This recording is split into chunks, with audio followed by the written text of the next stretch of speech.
بسم اللہ الرحمن الرحیم۔ رسول کریم علیہ السلام نے پناہ مانگی۔ حضور فرمانے لگے، اے اللہ مجھے کنجوسی سے، بخیلی سے پناہ عطا فرما۔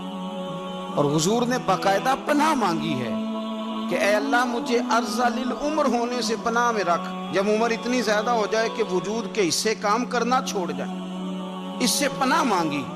اور خود میرے نبی پاک علیہ السلام نے قبر کے عذاب سے پناہ مانگی۔ یہ تعلیم امت کے لیے کہ تم بھی پناہ مانگو عذاب قبر سے۔ قبر کا عذاب برحق ہے۔ قبر کے لیے تیاری کر کے رکھنا، اپنی قبر کو یاد رکھنا، مر جانے کو یاد رکھنا۔ حضرت سعد بن معاذ رضی اللہ تعالیٰ عنہ کا جب جنازہ تھا تو صحابہ کرام فرماتے ہیں حضور نے نماز جنازہ کی امامت فرمائی تو قبر کے تیار ہونے میں کچھ دیر تھی، تو رسول کریم صلی اللہ علیہ وسلم زمین پر بیٹھ گئے اور ایک لکڑی سے حضور زمین کریدنے لگے۔ ہم میں وہ انتظار تھے کہ اللہ کے رسول صلی اللہ علیہ وسلم سر مبارک اٹھائیں، ہمیں کو نصیحت کریں۔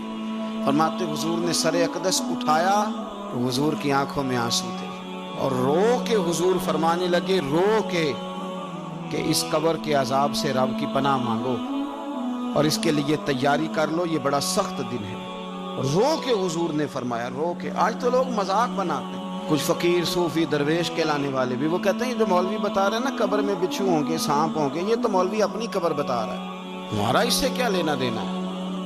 خدا سے ڈریں۔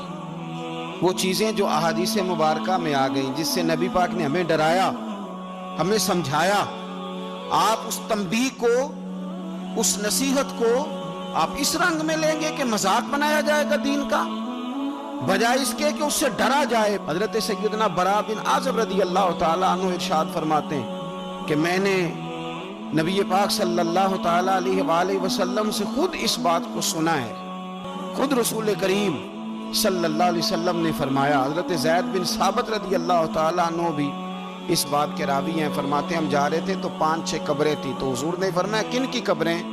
ہم نے عرض کی یا رسول اللہ صلی اللہ علیہ وسلم یہ کافروں کی قبریں، یہ صحیح مسلم میں حدیث موجود ہے، کفار کی قبریں۔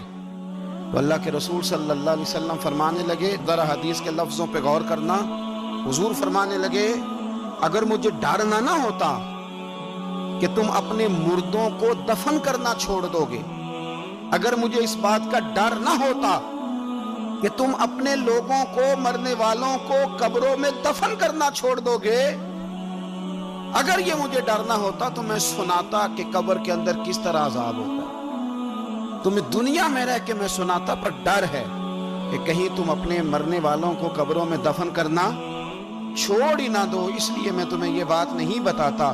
اور میرے رسول کریم صلی اللہ تعالیٰ علیہ وآلہ وسلم نے پھر ارشاد فرمایا، اپنے غلاموں کی طرف نظر فرمائی، یہ بات کہہ کے کہ اگر مجھے ڈر نہ ہوتا کہ تم دفن کرنا چھوڑ دو گے تو تمہیں میں سنا دیتا کہ قبر میں کیا عذاب ہوتا ہے۔ پھر حضور نے صحابہ سے فرمایا چلو بھائی دوزخ کے عذاب سے اللہ کی پناہ مانگو۔ تو سب کہنے لگے ہم دوزخ کے عذاب سے اللہ کی، صحابہ نے کہا ہم دوزخ کے عذاب سے اللہ کی پناہ مانگتے ہیں۔ پھر نبی پاک صلی اللہ تعالیٰ علیہ وسلم نے ارشاد فرمایا تم سب کہو کہ ہم قبر کے عذاب سے اللہ کی پناہ مانگتے ہیں۔ تو صحابہ نے کہا ہم قبر کے عذاب سے اللہ کی پناہ مانگتے ہیں۔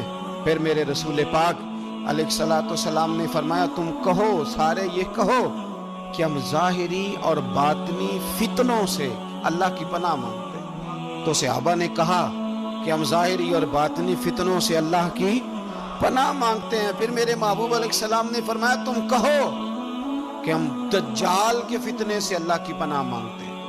تو صحابہ کرام نے کہا کہ اے اللہ ہم دجال کے فتنے سے تیری پناہ میں آتے ہیں۔